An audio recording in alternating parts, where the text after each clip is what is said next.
A man notices something strange in the woods. Not far away, he sees a child staggering along, as if someone had deliberately abandoned him by the roadside.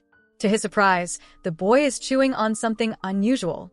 At first, the man thinks it's just a trick of his eyes, so he decides to return to town. But after only a few steps, he sees another child. With no one else around, he assumes the boy must be lost in the desert. He approaches and asks if he needs help. The child replies that he has no trace of his parents. Feeling pity, Jeff considers picking the boy up and taking him back to town. But instead, the child continues walking forward without a word. Seeing him alone and scared, Jeff follows. After walking half an hour through the desert, they reach a desolate area with no network coverage. Jeff stops the boy and gives him water from his bottle. What Jeff doesn't know is that this small act of kindness will mark the beginning of a nightmare. After drinking, the child suddenly pulls his hand away. At first, Jeff thinks he's being playful, but when the boy begins acting strangely, Jeff suspects he might be mentally ill. The child gives him a mysterious smile and walks away. As night falls, Jeff tries to head home, but he loses his way and his phone network cuts out. Exhausted, he finds a cave to spend the night. Soon, he hears a voice in the distance. Hesitantly, he follows it and discovers a ravine-like valley. Down below, a house glows with light, and a woman stands outside.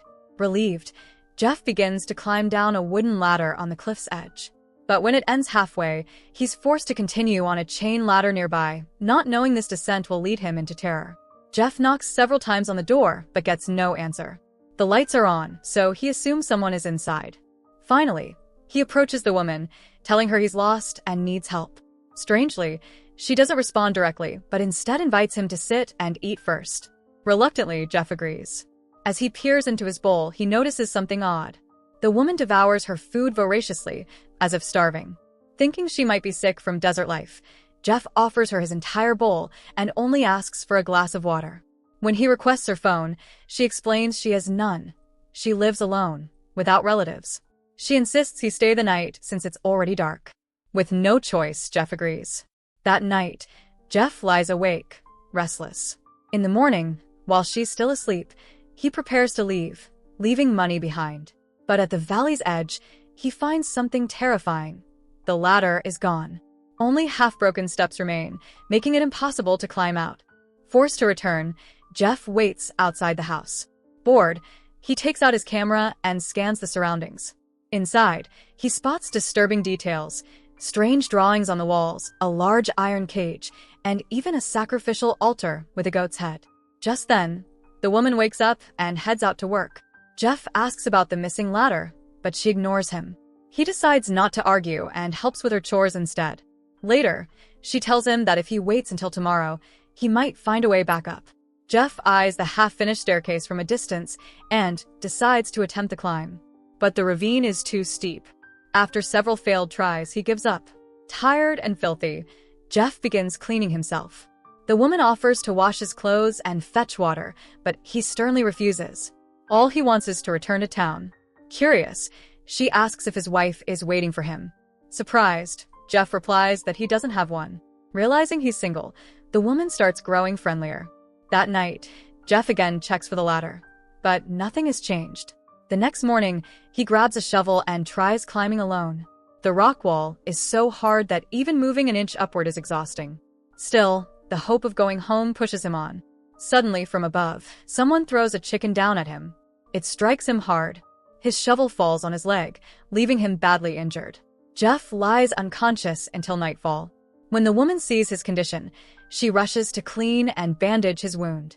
The next morning, Jeff was still half-conscious. For a moment, he thought he saw the same boy from the desert standing before him, but he quickly fell back into a deep sleep. Nearly half a month passed before his body recovered enough to take a few steps outside. When he did, he saw the chain ladder still hadn't returned. Furious, Jeff stormed back inside, dragged the woman out, and shouted at the top of his lungs, "Where's the ladder? You've trapped me here." The woman stood stunned, claiming she had only taken care of him. Just then, two boys appeared at the top of the ravine. Desperate, Jeff waved and pleaded for help. The boys asked what was wrong. Jeff shouted back, "I fell into this valley by accident. Please help me out and I'll repay you." They agreed, but explained they had no rope at the moment and would return with one. Jeff's heart filled with hope. Soon a rope dropped down from above. The boys called out for him to tie it tightly. Jeff obeyed, unaware of the cruel glint in their eyes. As he climbed, relief spread across his face. But halfway up, the boys vanished. Stranded midair, Jeff tried to pull himself up with sheer arm strength, but the desert heat and blazing sun drained him. Then, to his horror, one boy urinated on him from above. The rope swung wildly as they mocked him like a toy. Jeff's heart broke when he recognized one of them, the same boy he had helped in the desert. Now it was clear. They were all part of a gang, perhaps even a family, playing twisted games with anyone trapped here. After endless torment, Jeff's head slammed into a rock, and he fell unconscious. When he awoke that night, battered but still determined, the woman appeared behind him. She warned softly, "Why are you trying so hard?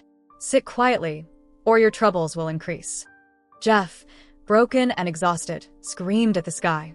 From above, the boys glared down at him with cold, angry eyes. A month passed. Jeff, resigned to his fate, remained in the valley with the woman.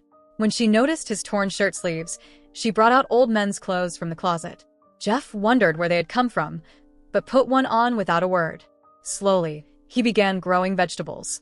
The children threw him food and drinks from above, which he accepted silently. One night, drunk and weary, Jeff asked the woman if she ever thought of running away. She replied calmly, "This is it. Everything is here." Her answer made no sense to him. Later that night, disturbing noises echoed outside. Jeff, panicked, grabbed an axe and limped out, only to see children in strange makeup running wildly through the valley. Before he could react, they pounced, mocking and humiliating him. Terrified, he rushed back inside, demanding answers. But the woman simply said, "There's nothing wrong here.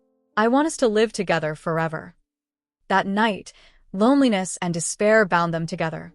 In the morning, Jeff discovered hundreds of bottle caps piled near a pillar, a chilling sign he wasn't the first man trapped here. Another month passed, and his vegetables began to sprout. One boy seemed excited and asked how Jeff grew them.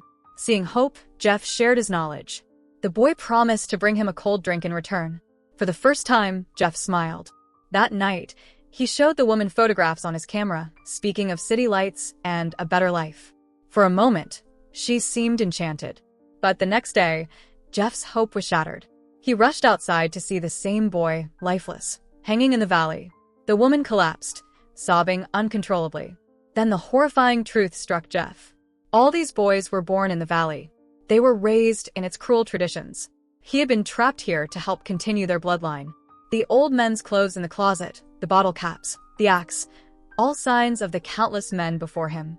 But now it was too late. When Jeff protested, the woman revealed she was pregnant. To her, he was nothing but a means to produce the next generation. Trapped, Jeff realized escape was impossible. His legs slowly healed, and he trained every day, waiting for an opening. One day, the boy returned, but without the promised drink. Jeff pleaded, offering to build a new life with the woman and child if only he could escape. The boy seemed uncertain, but intrigued. Just then, a long-haired boy dragged him away. That night, Jeff painted dreams of freedom, but the very next morning, his last hope was gone. Rage consumed him. Soon, the woman attacked with a wooden plank. Months later, Jeff was locked in a cage, his mind broken, his tongue rambling with madness. One day, a wandering girl heard his cries and promised to get the police.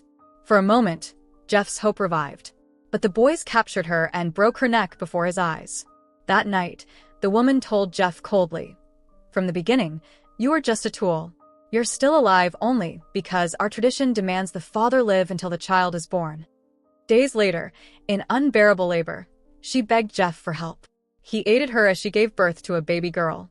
Just then, the chain ladder fell from above. Jeff, seizing his chance, bolted toward it, leaving the woman behind. But as he reached the steps, the boys stood waiting. From behind, the woman's voice cried out, "It's a baby girl. She will carry on my legacy." Jeff turned, gazing at the innocent child. For a fleeting moment, he forgot everything, his suffering, the escape, the cruelty. But then from behind came a sudden blow. Darkness consumed him. And with that, Jeff's story ended. Used only as a tool, his life was claimed by the valley, just like the many men before him. So that's it. Hope you enjoy the story. Subscribe and press the bell icon for more videos.